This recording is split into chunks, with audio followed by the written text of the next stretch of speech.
Halo, Assalamualaikum warahmatullahi wabarakatuh. Semoga dalam keadaan sehat walafiat ya anak-anak ibu semuanya. Eh, Hari ini kita akan belajar masih tentang bab 1, inspirasi Al-Quran untuk menguasai ilmu. Kemarin kalian sudah mencatat ya Quran Surat Ar-Rahman ayat 33 dan Al-Mujadalah ayat 11. Inspirasi Al-Quran untuk menguasai ilmu dan mengartikan lafalnya, kemudian memahami asbabun nuzul dari Quran Surat Al-Mujadalah, memahami isi kandungannya, Quran Surat Al-Mujadalah dan Quran Surat Ar-Rahman. Isi kandungannya yaitu tentang mencari ilmu. Ya, sekarang Ibu akan menjelaskan. Setelah kalian kemarin menulis Quran Surat Ar-Rahman dan Al-Mujadalah, sini Ibu jelaskan tentang menerapkan bacaan tajwid alif lam syamsiyah dan alif lam komariah. Apa sih itu alif lam syamsiyah dan alif lam komariah?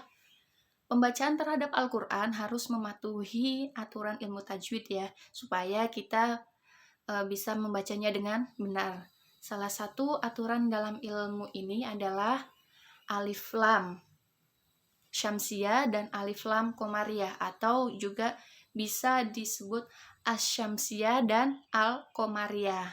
Bacaan ini sering muncul pada ayat Al-Quran. Yang sudah kalian catat kemarin Quran Surat Ar-Rahman dan Al-Mujadalah, silakan nanti tugasnya hari ini yaitu kalian cari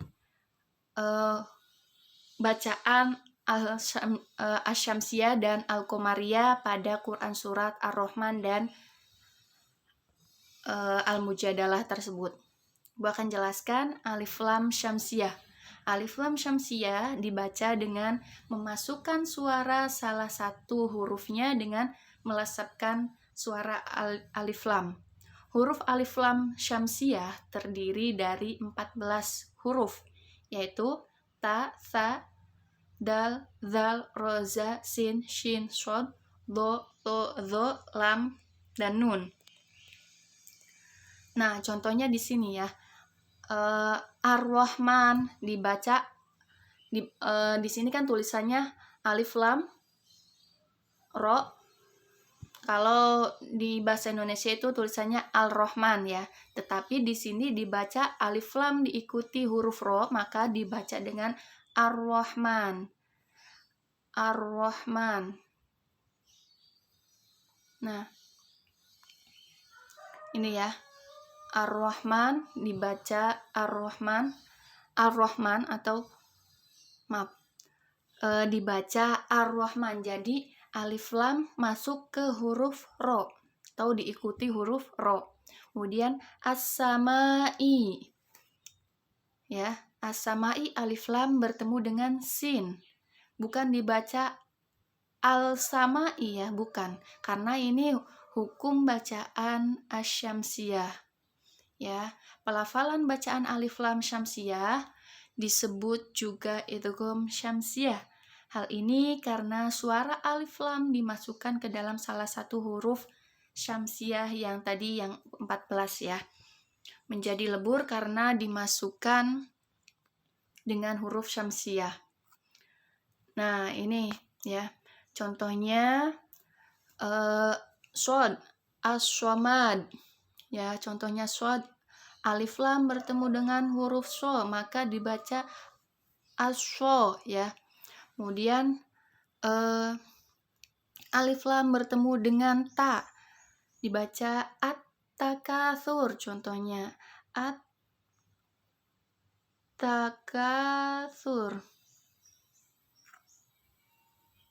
Maaf. Atta. Nah, bacaan asyamsiyah ini dicirikan dengan tasdid. Tasdid itu yang di atasnya begini kayak wawu kecil ya. Tasdid. Jadi ketika alif lam bertemu dengan salah satu huruf, kemudian hurufnya itu ada tasdidnya, maka itu dibaca asyamsiyah. Ya. Kemudian untuk mengetahui alif lam syamsiyah dalam Al-Qur'an terdapat cirinya yang tadi Ibu sebutkan ya. Setelah alif lam terdapat huruf yang bertasydid. Ini tadi huruf bertasydid. Nah, di sini ya. Contohnya. Nih. Alif lam bertemu dengan huruf lam. Alladzina. Nah, ini alladzina walladzina. Ya. Bu, kalau ini al-ilmi bukan ya, karena itu tidak ada tasdidnya, tidak ada wawu kecil di atasnya, ya.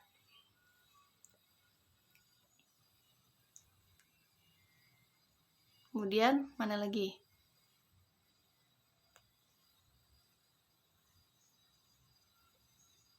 Nah, ini ya.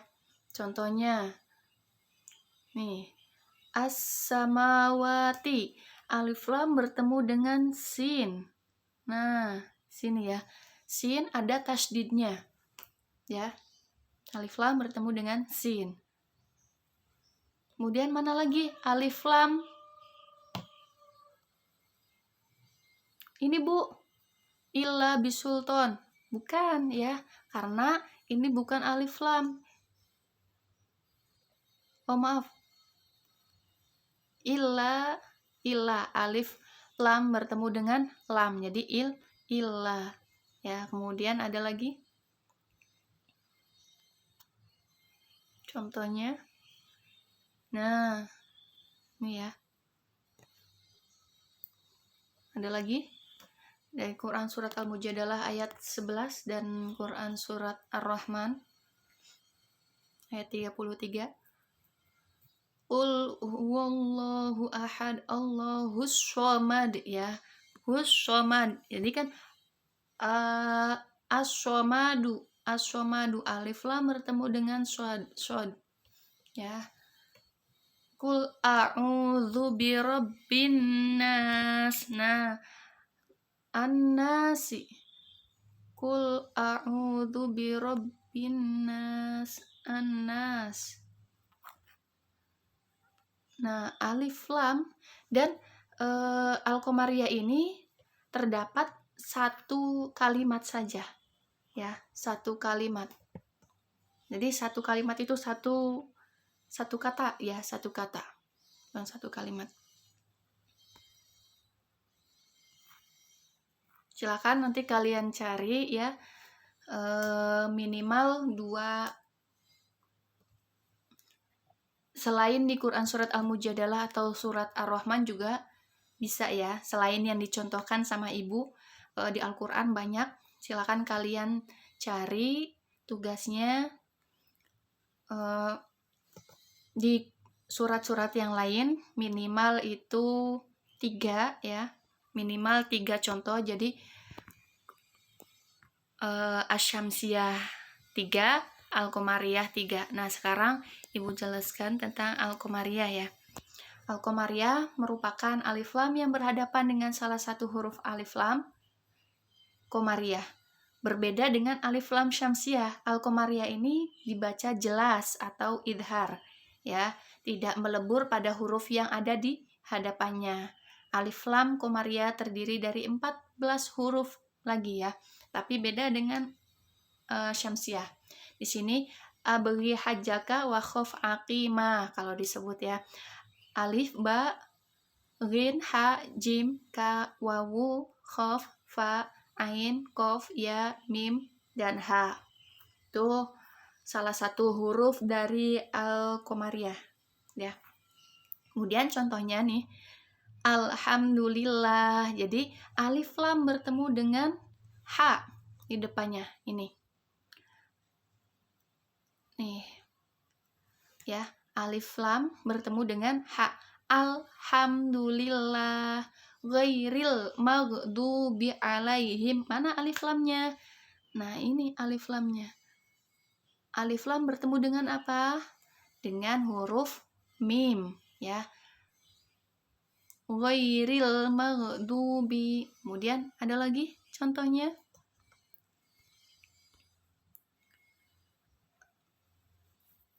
Syiratal ladzina an'amta 'alaihim ghairil maghdubi. Nah, ini kan ghairil maghdubi.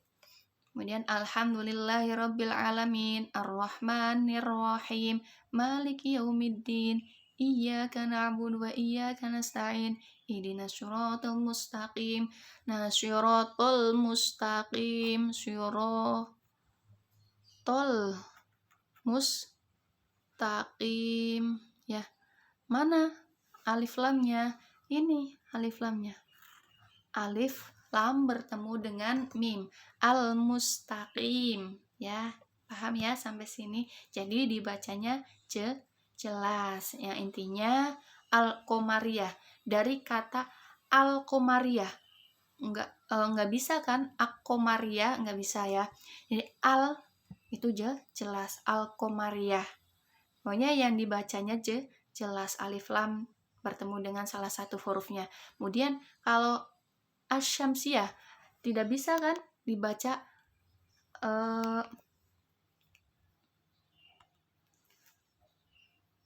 tidak bisa dibaca dengan al-syamsiyah, tapi asy-syamsiyah. Asy-syamsiyah. Jadi alif lam masuk ke huruf sin ya. Di situ. Jadi ini ada bagan hurufnya apa? Nanti contohnya seperti ini ya. Alif lam syamsiyah atau asy-syamsiyah hurufnya apa di sini, nanti contohnya apa ya. Kemudian alif lam qamariyah atau al-qamariyah hurufnya yang mana, kemudian contohnya seperti apa, begitu ya. Asbabun nuzul secara sederhana merupakan pernyataan mengenai sebab kejadian atau peristiwa yang berhubungan dengan turunnya Al-Quran. Turunnya Al-Quran disebut dengan asbabun nuzul. Nah, tentunya ini istilah baru bagi kalian, akan tetapi ini menjadi dasar untuk memahami Al-Quran lebih lanjut. Membaca Al-Quran itu kan harus benar tajwidnya, ada bacaan, hukum bacaannya, ada idhar, idgham, ikhfa, iqlab, dan lain sebagainya ya. Akan tetapi ini menjadi dasar untuk memahami Al-Quran lebih lanjut. Semoga kita diberi petunjuk untuk dapat terus membaca dan memahami Al-Quran. Ya, di sini ada turun pada hari Jumat di saat pahlawan-pahlawan Badar datang ke tempat pertemuan yang penuh sesak. Orang-orang tidak memberi tempat kepada yang baru datang. Itu sehingga mereka terpaksa berdiri. Rasulullah Shallallahu Alaihi Wasallam menyuruh berdiri kepada pribumi. Lalu tamu-tamu itu pahlawan Badar disuruh duduk di tempat mereka. Orang-orang yang minta dipindah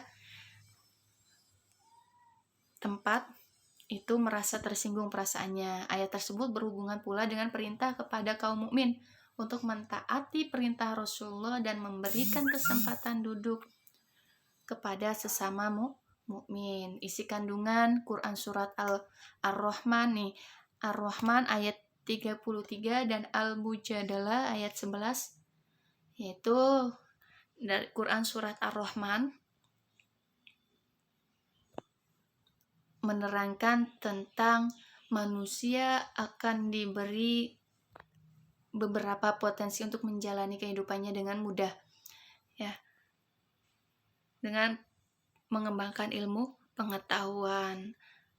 Al-Quran sebagai petunjuk hidup manusia memberikan informasi penting mengenai dasar dalam pengembangan ilmu yang dapat membawa kemanfaatan dan kemudahan dalam kehidupan manusia. Tak hanya itu, Al-Quran mendorong manusia memiliki ilmu yang mengarah pada ketaatan dan kepatuhan kepada Allah. Nah, kesimpulannya ya, pesan Nabi untuk mencintai ilmu. Jadi Nabi Muhammad SAW merupakan figur manusia yang memiliki akhlak mulia. Beliau adalah manusia yang dapat mengaktualkan akhlak Al-Quran. Pengetahuan dan ajaran penting mengalir darinya untuk dijadikan dorongan dalam mengembangkan kehidupan yang baik. Banyak pesan dan ajaran yang berhubungan dengan dorongan untuk mencintai dan menguasai ilmu bagi umat Islam. Beliau berpesan bahwa menuntut ilmu itu suatu keharusan, kewajiban ya. Dalam hadisnya, An Anas bin Malik radhiyallahu anhu anin Nabi sallallahu alaihi wasallam, "Thalabul ilmi fardhatun ala kulli muslimin wa muslimatin," yang artinya menuntut ilmu merupakan kewajiban setiap muslim ya. Ini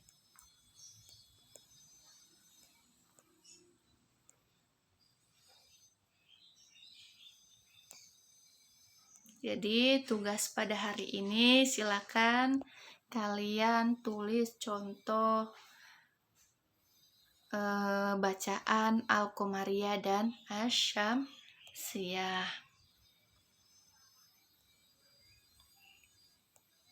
Nah, isi kandungan dari Quran Surat Ar-Rahman ayat 33, yaitu jin dan manusia diberi potensi oleh Allah untuk dapat menembus angkasa berkat kekuatan yang diberikan oleh Allah. Akal merupakan potensi terbesar manusia yang dapat digunakan untuk mempelajari, memikirkan, dan mengembangkan ilmu pengetahuan dan teknologi. Jadi intinya Quran Surat Ar-Rahman ini yaitu menjadikan orang-orang yang berilmu. Kemudian Quran Surat Al-Mujadalah meliputi keutamaan memberikan kelapangan dan kemudahan kepada orang lain di majelis ilmu. Dari Al-Mujadalah ini Allah akan meninggikan derajat orang-orang yang beriman dan berilmu. Kalau Quran Surat Ar-Rahman ayat 33 itu menerangkan tentang menuntut ilmu ya. Kemudian Al-Mujadalah ayat 11 yaitu Allah akan meninggikan derajat orang-orang yang beriman dan berilmu. Kita telah diberikan kesempatan, usia, dan akal yang sehat oleh Allah. Kita dituntut untuk menggunakannya dengan baik. Sungguh merugi bagi manusia yang tidak menggunakan akal pikiran ya. Tidak menggunakan hal tersebut untuk menuntut dan mencari ilmu. Mari kita introspeksi diri, perilaku apa yang sudah kita lakukan berhubungan dengan materi yang di atas. Jadi untuk menuntut ilmu kita harus bersungguh-sungguh ya. Jangan males, kerjakan pekerjaan kalian. Kalian sebagai seorang siswa yang tugasnya itu hanya untuk belajar. Terima kasih pertemuan pada pagi hari ini. Billahi taufik wal hidayah. Wassalamualaikum warahmatullahi wabarakatuh. Selamat mengerjakan semuanya.